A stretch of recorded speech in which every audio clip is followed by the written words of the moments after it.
We are learning more about the suspect charged with stabbing 4 University of Idaho students to death. Bryan Kohberger appeared in court in Moscow. He has not entered a plea yet. Now, according to a newly unsealed affidavit, DNA was found at the crime scene on a knife sheath near one of the victims. Investigators also detail a chilling interview with a surviving roommate who said she heard crying the night of the murders and saw a man dressed in black clothing and wearing a mask walk past her bedroom door. Well, Peter Van Sant is here with 48 Hours. Now, Peter, here in Idaho, we've been closely following this case since day one.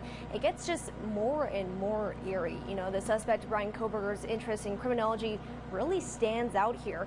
And we know that he once applied for an internship at the police department. What can you tell us about that?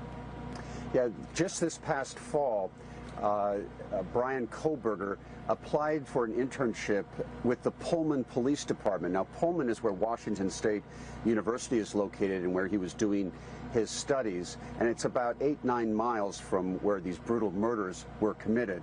And some people have wondered, was he studying law to one day hopefully prevent crime, or was he studying law and situations to come up with the perfect crime? And as people search today for a motive, which we still don't have, perhaps that will emerge during the course of his trial, these are the kinds of things that are being examined to try to come up with some answer. And we've also heard that he actually once posted a survey that was directed toward ex-cons. What exactly was he asking there? Yeah, authorities say that a man who identified as Bryan Kohberger used the website Reddit to communicate with ex-cons who had committed violent crimes to find out how they did what they did, you know, how they committed the crimes themselves. And he's been described by people as a very meticulous man. And one of the fathers of the victims that I interviewed is convinced that these 4 murders were meticulously planned. And so who knows if that's true as people try to sort all of this out. So, Peter, we know that you actually talked to Kohberger's friends and colleagues. What would you say is the most surprising thing that you learned about him? Most surprising thing is, in a way, to me, he's kind of a chameleon. To some people, he was a strong personality, very smart. To others, he was shy and awkward at times. He taught at Washington State University as a teaching assistant, and some people found him arrogant and overbearing, and a man who had some insecurities because he always would phrase things in very complicated ways to try to impress people of his intellect.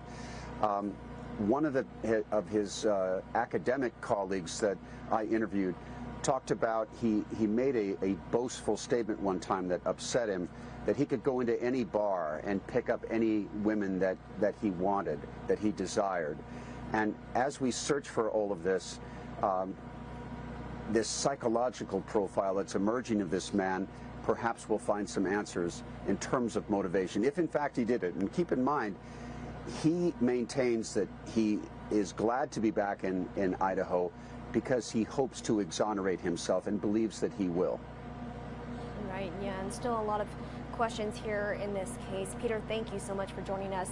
Well, you can watch 48 Hours. That will be this Saturday at 9 p.m. on Eyewitness News 3.